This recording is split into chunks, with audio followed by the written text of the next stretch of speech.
こんにちは、みちです。The particles wa and ga can be a little bit tricky. Today, I'm going to talk about particle ga that marks the person who does the action. The person who does the action can be marked both by wa and ga, and that is why this is a little bit tricky. The particle that labels the person who does the action is actually ga. Wa is the topic marker that marks what we are going to talk about. Wa acts like a spotlight on the stage to make what we are going to talk about clear to everyone. But the person who does the action can be in the spotlight as well. In fact, a lot of times, the person who does the action is the topic. When the person who does the action, which is to be marked by ga, is in the spotlight, wa overrides, and that is why you see a lot of times the person who does the action is marked by wa. Let me tell you when you do have to use ga to indicate the person who does the action. 1. When you are asking and answering with the word dare, which means who. For example, 誰がこの絵を描きましたか? Who drew this picture? インディアちゃんが描きました。India did. Remember to use ga when you are asking who did it or who's going to do it. Also, even when it is not taking the form of a question, if the focus of your statement is about who did it, you should use ga. For example, when you brought cupcakes to the class and tell everyone that you actually made them, you say, 私が作りました. And when you are using ましょうか to offer to do things, it is naturally focused on who is going to do the job. So you should use ga with ましょうか sentences. 私が運転しましょうか? Shall I drive? 2.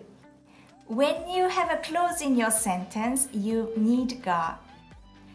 A clause is like a mini sentence inside of a bigger sentence. We have when clause, if clause, before clause, after clause, and relative clause. When the person who does the action in the clause and the person who does the action in the main sentence are different people, you need to use ga to indicate the person who does the action in the small section, and use wa for the main sentence if needed. For example, to say, when my brother came, we went to Green Island. 兄が来た時、グリーン島に行きました。The clause here is when my brother came, and the person who came is my brother, so we say, 兄が来た時。Another example, 母が料理をしている間、私は勉強していました。The clause here is while my mother was cooking. And the person who does the action, the person who does the cooking, is marked by ga.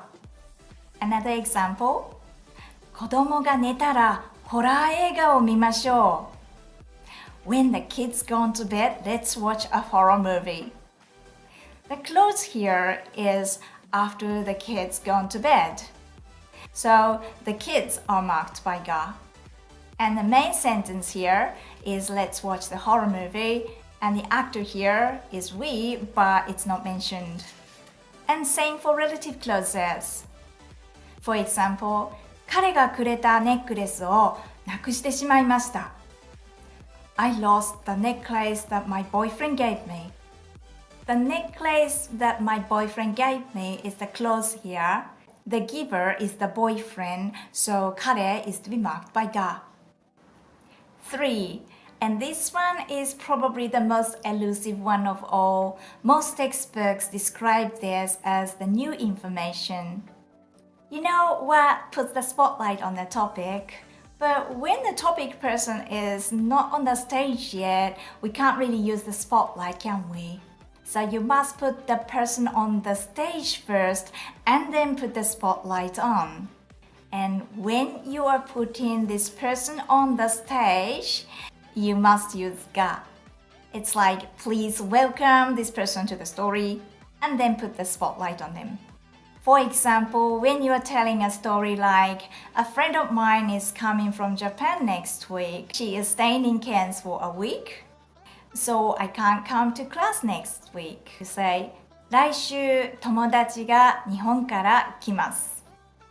友達は1週間ケアンズにいます。だから私は来週日本語クラスに来られません。You use ga to introduce this friend to the story, and then put the spotlight on her with wa to talk about her. Then shift the topic to yourself and tell me that you can't make it to class. So you need to use ga to indicate the person who does the action for asking and answering who does it, who did it questions, and in the mini sentence, and when you introduce this person to the story for the first time. Well, I hope it helps. Thank you for watching. See you in the next video. じゃあまた